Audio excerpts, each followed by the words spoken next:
Assalamualaikum warahmatullahi wabarakatuh. Saya Muhammad Sufei dan pada video kali ini kita akan membahas bagaimana cara menjawab soal analisis T-square menggunakan aplikasi SPSS beserta dengan interpretasinya. Untuk mengefisienkan waktu, langsung saja kita gaskan. Nah, ini kita sudah punya soalnya. Suatu survei ingin mengetahui apakah ada hubungan asupan lauk dengan kejadian anemia pada penduduk desa X.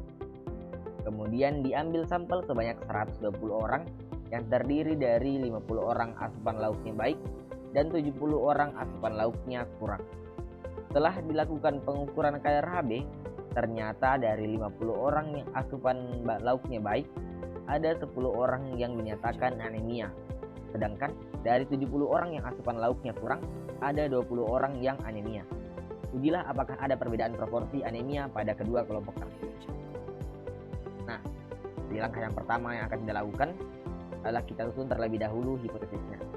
Nah, jadi H0 tidak ada hubungan antara asupan lauk dengan kejadian anemia, dan H1 ada hubungan antara asupan lauk dengan kejadian anemia. Nah, setelah itu kita tentukan pengkodeannya yang akan kita gunakan nanti dalam menginput datanya ke dalam SPSS. Nah, di sini lauk pauk untuk kategori kurang kita gunakan kode 1, kategori baik kita gunakan kode 2. Kemudian untuk anemia, kategori ya kita gunakan 1 dan kategori tidak kita gunakan kode 2. Nah, setelah itu kita masuk ke Microsoft Excel. Nah, katanya terlebih dahulu kita input ke dalam Microsoft Excel untuk mempermudah. Penginputannya ini kita gunakan tadi pengkodeannya ya, di asupan lauk ini anemia. Ini datanya sudah di blok, kemudian kita copy.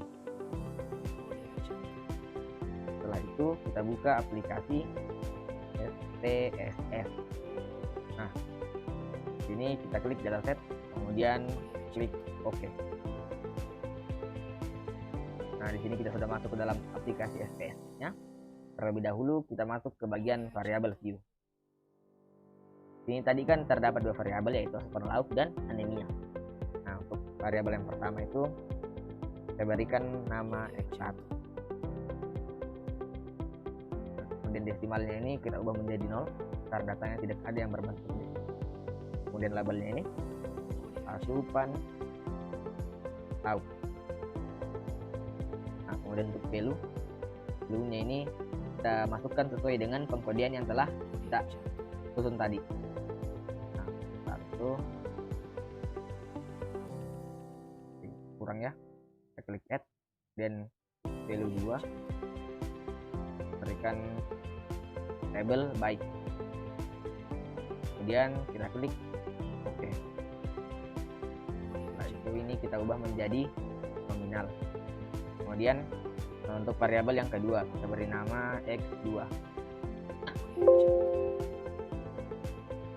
Desimalnya juga kita ubah menjadi 0 dan labelnya kita tulis anemia.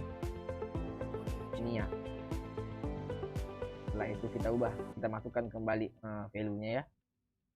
Pertama value 1 kita berikan label ya. Kemudian value 2 kita berikan label tidak, klik add dan klik lagi OK. Kemudian ini juga kita ubah menjadi nominal. Nah, di sini pada bagian variabel view-nya telah selesai. Langsung saja kita masuk ke bagian data view. Di sini telah muncul X1 dan X2 ya. Langsung saja kita paste data yang telah kita copy tadi dari Microsoft Excel. Nah, data yang telah masuk. Setelah itu kita klik analyze, bagian ribbonnya ya, klik analyze, masuk ke descriptive statistik.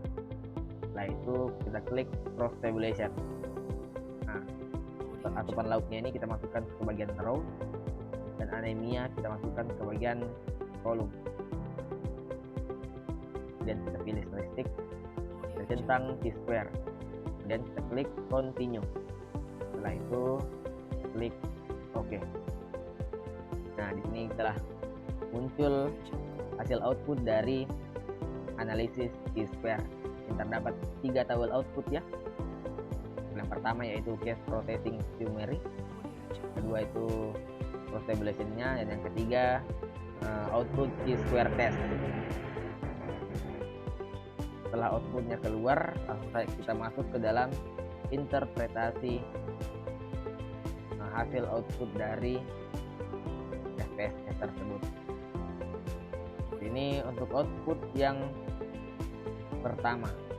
Yang pertama ini ada asupan lauk anemia, kemudian 120 ini merupakan jumlah data yang telah diproses secara valid.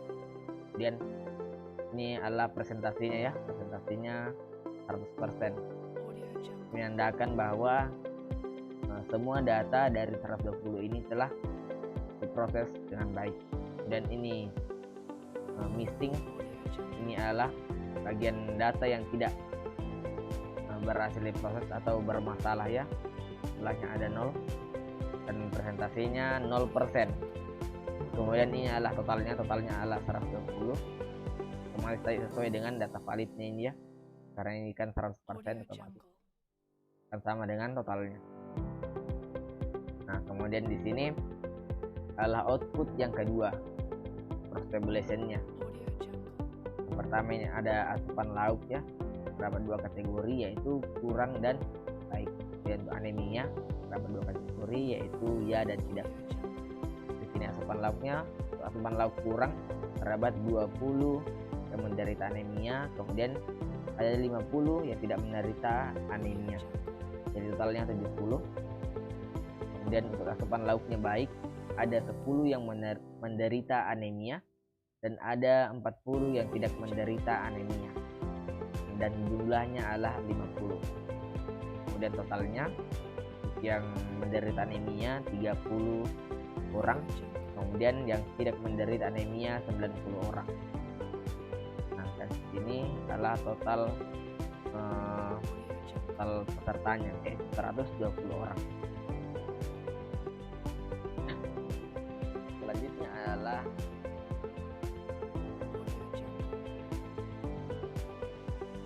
yang terakhir yaitu output chi-square testnya. Nah, untuk persen chi-square-nya yaitu 1,143, dan ini merupakan nilai chi-square hitungnya dengan diferensiasi kebebasan 1, dan nilai signifikan suicide-nya adalah 0,285. Nah, langsung saja kita ke pengambilan keputusannya. Pengambilan keputusan yang pertama yaitu kita berdasarkan perbandingan chi-square hitungnya dengan chi-square tabelnya. Nah, jika chi-square hitungnya lebih besar dari chi-square tabel, maka H0 ditolak.